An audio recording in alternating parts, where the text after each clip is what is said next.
Hey everybody, Steve Basic here. I recently had the opportunity to visit Siga at their factory in Switzerland. Touring the factory was a thrill, but coming to a better understanding of who Siga as a company is and what their mission is was an exceptional experience. Siga develops and manufactures products to provide weather-tight and airtight building assemblies. Exterior membranes, tapes, and an interior membrane using a hybrid technology round out their product spectrum. I've used their products in a number of projects, and they always perform as expected or better. In addition to their products is their collaborative service. Siga is a true team member and an asset to any design construction team that I put together. Let's join Siga in their slogan, and let's strive for a world of zero energy loss.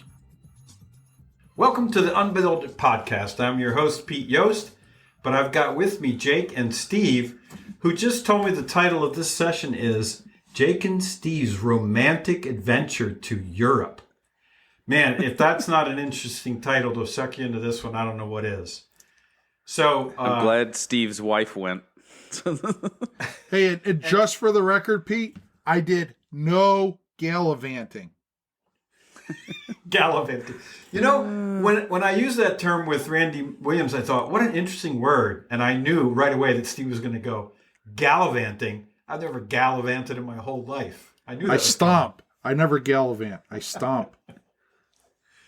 So the first thing is I couldn't go on this trip because of my felony record. And so, that's full disclosure. Actually, I couldn't think of anything less appealing than, flying across half the world to be told, COVID! But that's part of the progression of this story, I know. So tell us, guys, what was it like to head off, and why did you go there, and with whom? Steve, do you want to? No, I'll let you start. I'll let you start. Okay. I'd rather be responsive than active. Okay. So, as Peter alluded to it, we were invited by Etienne, the person in charge of Siga in North America. If you don't know Etienne, next time you're at a conference where he is, insert yourself into his life because he's fantastic to know. Etienne invited us to join them, Siga, on a trip to see their manufacturing facility in Switzerland, which I guess we should say Siga is based in Lucerne. Russell. Outside of Lucerne. And tour a trade school and a bunch of different building manufacturing facilities and builders in Switzerland so that we can broaden our understanding of how houses are built or how buildings are built. And, we got an invite because they know that we're interested in that sort of thing, but we're also people that use their products. Steve and I have regular conversations about stuff that they make that we use. And so, they were being very gracious by inviting us to go on this trip. So just a bit of backdrop. Siga is manufacturer of a bunch of high-performance building materials, but particularly their pressure-sensitive adhesive tapes, which, by the way, I've done a lot of testing on. And, the Zip, the Huber Zip, the Siga series, and then the Proclima, those high-content acrylic tapes are among the best. So, and Etienne is a super cool guy, really friendly and very smart. So, I think the moral here is that the three of us, we tolerate marketing people as long as they are easy to get along with and they practice what they preach and they know their stuff. And like that honesty factor that people like Etienne and Etienne bring to the table. We're using the product because it's the right product. And it just so happens to be that, the Siga is the company that makes that product sort of thing. You know what's interesting, Peter? Because I'll give kudos to Etienne, but to have gone to Switzerland, I think you get to understand Etienne a little bit more in that the Swiss culture I found extremely interesting. When we were out walking around, you saw people literally like sweeping sidewalks, cleaning the trains. It didn't matter where you went in Switzerland. Everybody was part of the collaborative effort to do a great job and provide everybody with the best possible day, right? The trains were immaculate. That when I say they were on time, like to the second, that thing pulled out of the train station. And it's just everybody was willing to help you. And when I think of Siga and how it translates to someone like ATN and ATN personally, I don't see him as a marketing person. Like, he's not trying to get me. He's saying, hey, we have some products that might help you provide a better structure. Let's talk about how we can help you. And it's instilled in their culture. It's not his marketing ploy or his marketing scheme to be a nice guy and play, let's play team, we'll be team players. No, that's how they think. That's how they operate. And you can see it in their culture there. It was absolutely amazing. Everywhere we went, how well things were thought out, planned, executed, and just flat out dealt with. It was. I will say that I agree completely, especially with all the cleanliness and politeness and all that. And it was a rude awakening when I flew from Zurich to come home and landed at Newark Airport. And I was just like, oh, God. You went from heaven to the sewer of the world. So there goes our support from the Newark Tourist Board. We're never going to get that money now. Got a lot to learn. I was like, man, you can almost see New York City if you can see through all the toxic waste barrels that are being stored at the edge of the airport. It was a very shocking and disturbing moment for me. But we didn't start our trip in Roosevelt. Right, Steve? Where did we actually start our trip? We started it in Zurich. We started in their home city, which is interesting because I certainly liked Zurich, but as we were walking around Zurich, I made mention that I think we're going to like Lucerne more in that the scale and the buildings and age of buildings and architecture is going to be a little bit more. To put it in perspective, Pete, when I tried to explain what I was thinking, Zurich is like New York City and Lucerne was more like Boston. So, they both have a job to do. They're both a metropolis city where things get done, but New York City seems to be more machine-like and not as comfortable and not the scale that you would want to feel comfortable in. It's just big buildings, millions of people moving at a fast pace, trying to get their job done, and at whatever peril it is to those beside them, they get that done. And Boston is more of a walkable city. It has a nice scale to it. You're comfortable walking down the streets. There's cafes and stuff in the bottom of buildings, and that's exactly how Lucerne was. It was great there. And one of the things I wanted to point out too, Pete, is do you realize you don't tip in Switzerland? When you go out to eat, everybody gets tip paid. Here. Pete is the stingiest, cheapest. I once heard him tell a waiter that if he wanted a tip, me, I wasn't coming down on you, buddy. But I once heard Pete say, if you want a tip, don't park in front of fire hydrants to a waiter. There you go. Wow. But he's shaking his head. No, he didn't. Or don't pee in the wind, right? Anyway, and that's testament to their culture. Everybody gets paid a fair wage. They're expected to be a contributor, but they get treated like a contributor. So for the record, I just want you to know that you're painting a picture of Switzerland that's a whole lot like Vermont. The People's I knew Republic that would give of you Vermont. pause, Steve. I knew that would give you pause. If you guys don't follow this on YouTube, you should, just to see Steve screw his face in a way where he's trying to figure out how to back out of everything that he's already said. If Pete's actually right, but I would go out on a limb and say this: Switzerland is worth visiting to experience their culture, because you just feel good every day walking around. People are out there to help you. Things are you didn't get on a train and be like, oh, what's that smell? Or, oh, I'm not sitting in that seat. Everything was as good as you would expect it to be. Okay, so I want to come back to that, the culture and the people. I want to circle back to that once we start talking about Siga's manufacturing facilities and everything. Don't let me forget. So the first 3 days that we were in Switzerland, we weren't actually with Siga yet, Steve. It was just you and I and your wife. My wife, Holly. And we decided to go early and just bum around and see what we could see.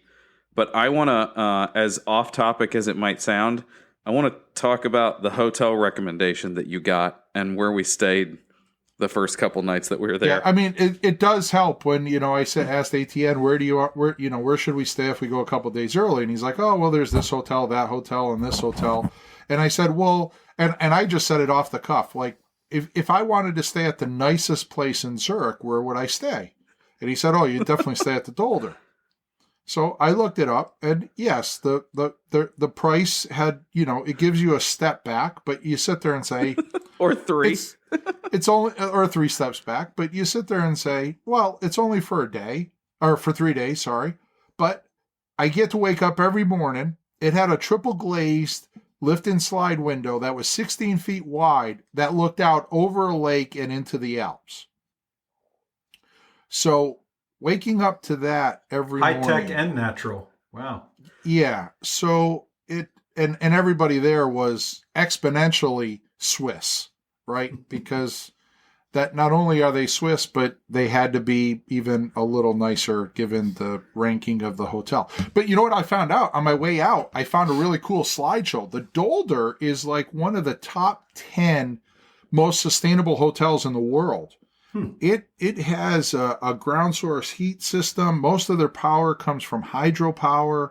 They had a whole slideshow on what, this place was all about. And like I said, 16 foot by, I don't know, it was probably close to 9 foot tall. Yep, 9 foot. Triple glazed lift and slide door. Wow. So they cared about their people. And it was quiet in the hotel. It was, you had to be a engineer to figure out the shower. It was You're just trying to make me jealous that I didn't go with you guys. I know what you're up to. That's exactly what we're doing. Hey, Peter, it was because we always talk about this. You and I travel a lot, and for whatever reason, I don't, people can laugh, but we always have the conversation of water pressure in the shower, right? Like, that's how we measure a good hotel. Like, it's not the mattress, it's not the pillows, it's not how many TV stations. It's when I got up in the morning, was the water friggin' hot, and did it come out like a fire hose? Well, the Dolder had a rain head that was literally a fire hose. Like, it was a massaging, warm shower that was easily the best shower ever. I didn't anticipate this whole trip to have brought up the warm and fuzzy side of our buddy Steve, but holy smokes. It was radiant floors in the bathroom and nice. Radiant shelves where the towels were stored. So when I grabbed my towel in the morning, it was nice and warm.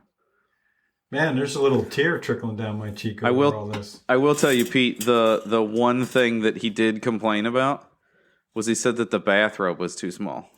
Yeah. Pete, I got like one arm into it. I think, a little bit past my elbow. And like the width of the shoulders on it, the damn thing was like 12 inches. I'm like, who the hell wears this? I probably couldn't have worn that bathrobe in 7th grade. It fit Never me mind just fine. Now. Oh, I mean, if I took 2 of them and sewed together, it would have still only gotten about halfway around me. I don't know. I have this image of Steve in 2 undersized bathrobes. One of the I tried it. Holly said, "Here, I think this one is bigger," so I tried that one on.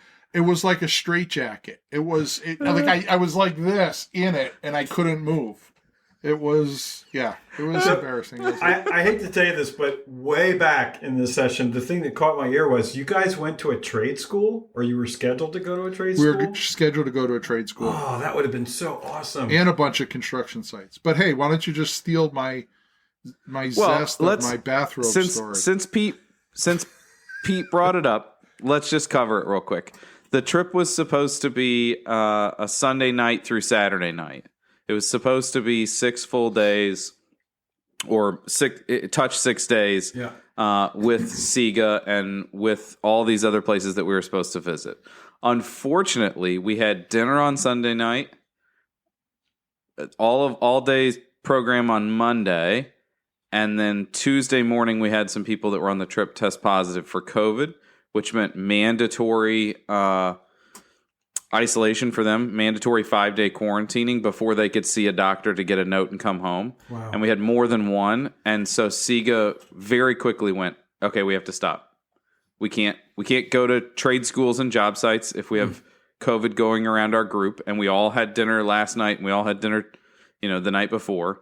Even though we wore masks the majority of the time we were together, everything inside except for eating, basically. Mm-hmm. And some of the people that returned home did test positive also. There's been a couple. And I've muted my mic a couple times since we started recording because I have a little bit of a cough, and I'm worried that now that I have today or tomorrow is the incubation period. But they made a very quick call that was for the best to say, okay, this is not worth risking people, and we can't in a right mind take you guys to job sites and to trade schools and things like that. If we're kicking COVID around our group, we got to send everybody home. We'll postpone this. We're not going to cancel. We'll postpone this, and we'll figure this out at some point in the future. Sorry, we only got basically one day together. So tell me more about what happened that one day then, because I don't really know the full range of products that Siga either offers or manufactures. Steve, do you want to lead us into what we did on day one? They have a couple WRBs, right? They have the Siga MyVest and the MyVest SA, which stands for self-adhesive. So they have one that it's like a tack-on or staple-on membrane, and then they have one that actually has a sticky backing that you put up as adhesive. They have a whole series of tapes that have different permeabilities and different jobs, like their Reson tape, I believe it is mostly for their interior air sealing. Yep. They have a smart vapor retarder, their Siga MyVest, which, works like a valve, like your typical smart vapor retarder, and the Reson tape works with that. And then they have a bunch of exterior tapes, and they have their, a lot of their tapes have multiple release layers. So you can attach them to windows, put the window in, and then pull the second release layer to attach it to the wall. And so they work extensively, which you would be really happy with, Peter, outside of their world, right? So they talk to window manufacturers and people who install windows as to how do you install them. Let's build a tape designed for window installation, not window sealing. Right, so they go that next level of materials. One of the things, Peter, we'll get into the factory and stuff, but one of the things that I thought was the pinnacle of who Siga is. At the end of Monday, we had a little reception in the chapel room of. They have their own. Like dormitory guest house. So if you go there, they have like 60 rooms. It's like a mini hotel that you can stay there. But they had a little reception for us at the end of the day there, some beers and hors d'oeuvres and stuff. 3 generations of Siga ownership was there. Wow. And they didn't come in, make a little bit of a speech and say, hey, enjoy the rest of your trip and walk out. Have a good time. They came in, they gave a speech. They stayed in there for the whole reception. We talked to the owners of Siga and their son and the daughters, which is the 3rd generation, and got to talk to all of them about who we are, what we're doing, et cetera, et cetera. So it's, again, testament to their culture that they are really a team. It's a team effort. It's not, hey, we have a bunch of materials. We want to, back the truck up for you and then bill you for it. It's not that. I'm just curious. Holly went with you. So during the day, was the plan that she would be part of what you guys were doing in terms? She was in there installing windows and taping and I was wondering and videoing it. And she actually made the comment of, the way they explained it and the visuals that this gentleman Jacob used. She goes, he actually made it really interesting and informative. That's cool. Yeah. approachable. The other thing that they make that Steve didn't bring up is they have a new product, Meltel, which is a liquid sealant either in a caulking tube or a sausage tube. That's a STPE, a lot like the Proseco stuff and that kind of thing. But they make it in white or black so that you can just use it on like a storefront. We actually have some on order that came while I was gone. We have a white painted foundation that we're putting some white windows in on a basement remodel.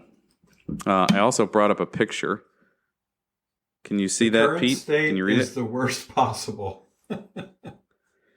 This was one of their operating board that I forget. I think his name is Daniel. He was our tour guide when we did the plant tour, and that was one of their visuals for the plant tour.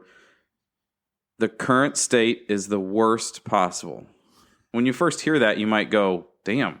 And then I had to think about it for a second. I was like, "Oh, meaning it's only ever going to be better than it is today. Right. We're always going to improve. We're always going to be looking for ways to improve." And we had a good, fantastic tour of their facility that really explained who they are and what their goals are. And it was really kind of it was inspiring for how manufacturers normally talk to people. I'll give you that. So when you're talking about their products, so there's sheet good manufacturing, there's adhesives, there's the backer tape. Do they do all of the components in-house, or do they bring any element of their product from some other manufacturer? We were at the factory that did all the tapes. Yeah. Okay. So there's sheet goods, and the Meltel is done at other locations. Yep. And even they were saying that they mix their own adhesive because they want to have control of the process. We got to see the safe, Peter, but we didn't get to see the ingredients. But we got to see the safe it was stored in. Well, this is interesting because, Steve, you and I have been asked to speak at the Pressure Sensitive Tape Council, where ooh, you guys are party animals. Oh yeah, this is hot stuff, man. It's the highlight of my career. What's interesting, Jake, is we've been asked to speak there for like 3 years now, but because of COVID, it keeps getting postponed. Actually, I just got thought an you were email going to say from because them. Pete was holding out for more money because he felt like you guys were a bigger act than what they would give you credit for. No, the fascinating thing is that all these chemical companies, they make for a whole bunch of different industries, and the building industry is just one of the applications. Does Siga make products that are not targeted for the building industry? So that makes them a chemical company. Yeah, so I think that my takeaway on that topic was in the United States, no. For use in the United States, no. Right. They do have some. They do have a product made for tarping silage. It was an ancillary conversation. I didn't go any deeper than that, but I do believe that they have a product called Farmer that is made for covering up things like silage or grain or things like that. Well, once you understand membrane technology and how moisture, vapor, and different things move across it, I mean, you're just grabbing this backer, this film, this fabric, and merging them together to do a specific. But most chemical companies didn't start by developing their products for the building industry. They sort of came to that. But it sounds like Siga is a chemical company that's more robustly tuned to the building industry and its needs for materials. Yeah. And North America is a small market, because I did ask, when we were there, what their best markets. And it's like Germany, Austria, France, imagine that Norway. People that are close. All the countries that if you sat there and said, well, what countries really care about building? Those are the countries that are using their product. They're synonymous. So another thing that we learned about specifically about their tape products, Pete, is that they run them in a like 1.5 meter wide roll, and then they'll dice it to the requested width. So they'll do special orders. If we all talk about, we waited forever for Huber to start making 6 or 12 inch wide tape. Yeah. Siga will make what you want. as long as it's within. Yeah, you their have to realm buy to a minimum manufacture. amount, but if you wanted it, Yeah, I'm sure. 14 and a half inches wide, they'll run boxes of it for you. They'll convert it to millimeters and then make it for you. So that means the manufacturing process is for a sheet good of a certain width to their machinery, and then they cut Yep. it up. That makes sense, yeah. And then all they got to do is move the blades further apart when they start lopping it apart. They also said that they run every one of their tape products every day in that facility, so that they keep their process lean. They don't keep a ton of stuff on hand. They really do keep their warehouse uncluttered and get things through as fast as possible. So the smart vapor retarder, which actually is a two-way valve rather than a one-way valve that distinguishes it in the marketplace, that's pretty new. Did they hint at any other products under development? They said they have a bunch of stuff, but like anybody, they can't tell us. They weren't close enough that they wanted to tease you by saying. And I had Holly with me because I tried to sneak around the manufacturing facility, but okay, let me get this straight. I have a picture of Steve sneaking around with that little bathrobe on. Oh, she reminded me at least a dozen times that I was on the wrong side of the white line. Yeah. Sounds like the time that I took my wife for a ride in a friend of mine's Corvette and we ended up coming back because I wasn't being safe.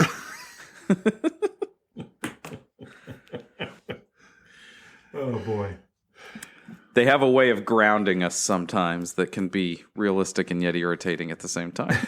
So are you guys going to go back, it sounds like, right? I'd go back in a heartbeat. Just Switzerland it's a beautiful country. The food was surprisingly really good. And like I said, everybody we ran into, like I didn't have one bad experience anywhere. We went to the supermarket. We went everywhere. Everybody was like, good day. All right, let's cut to the chase. What class did they fly you in? I sat in back, scrunched up on, but that's okay. Peter, to get in the mood, I watched Sound of Music on my way over there with Julie Andrews, just to get in the mood. Oh my goodness. Thanks for clarifying that it was the Julie Andrews version. That's like saying as opposed to the Ethel Terminator. Merman version of Sound of Music. I watched Terminator, the one with Arnold Schwarzenegger. Julie Andrews isn't in any of the Terminator movies that I'm aware of. No, she isn't. Not that I know of. It's been a while since you guys have seen him. Her and James Cameron work together regularly. But all right, brothers, what else but you Peter, got? even on the airplane, it was probably some of the best airplane food I've ever had. That the people on Swiss Air were just very accommodating, and he's been drinking the Swiss Kool-Aid, man. Listen, Yeah, he has. if I have a secondary address that is Lucerne, Switzerland, you'll know why. I'll come and visit. I can deal with the time change. So I said that I wanted to circle back around to everybody was nice. Everybody seemed like they cared and they were working for the greater good. Maybe that's socialist Europe, or maybe it's for the betterment of humanity. But I felt that way at Siga too. Now, we should also be clear that Siga is not a sponsor of this episode of the podcast. They did not ask us to make a podcast about our trip. They really did just say, we want to invite you guys to come and see everything. And Steve and I, when we got back, were like, man, there's been some people ask why we cut it short, why we had to come back. Because there were other people on the trip that have posted about why we came back earlier. Mm-hmm. And we really just wanted to say, like, thank you. It really was inspiring. It was inspiring to feel like they cared about where we're headed. So I just have this thought in my mind that now I'm going to have to compare what you just described as your experience in Switzerland to the upcoming Orlando, Florida International Builder Show. Because I know that Orlando is, for all three of us, one of our all-time favorite destinations. Yeah, I can't wait to get there. Yeah. But I don't want to. You know what's interesting though, and I totally agree with Jake. But I think part of the Siga thing is that it's family owned, so it's different when your actual name is on the door. right? And Yeah. that responsibility can be pinned to a person. It's just like when we work with builders. If it was a family-owned building business, man, the whole better. approach was different. But I liken it, when I went out and saw Sierra Pacific's setup out in California. Yeah. And their owner is this guy, Red, who was the guy that started the business. And it's the same thing. It's like, because Red's name is attached to it, everybody in that company treats it like their name is Red, right? Yeah. That they're out to do a good job because it's got Red's name on the door. Yeah. And they have to. But well, it's like when Steve, you and I have worked with T.W. Perry. It's the same thing. It's a family-owned business, and that changes the whole nature of the relationship. Yeah, it's not like in 84 Lumber. Not that they're bad, but it's not like where you can't, you can go up the ladder, but you'd be hell-bent to find any responsibility in some of these large corporations.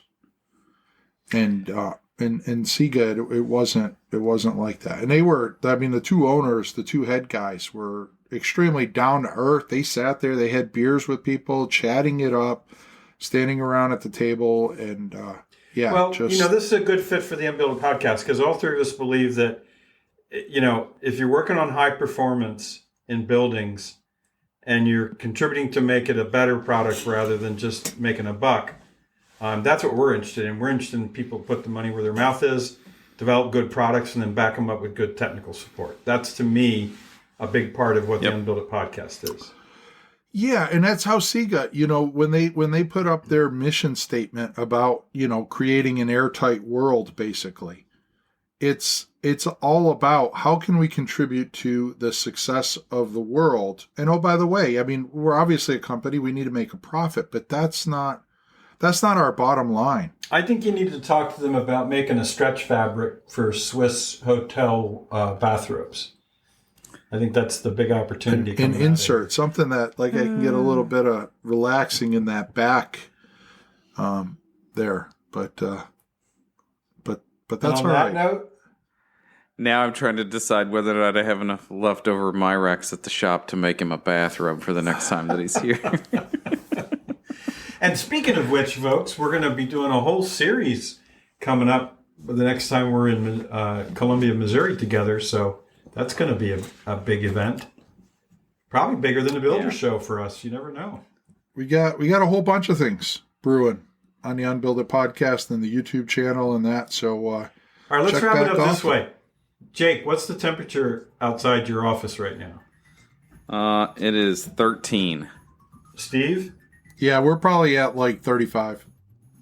Yeah, we're at 0.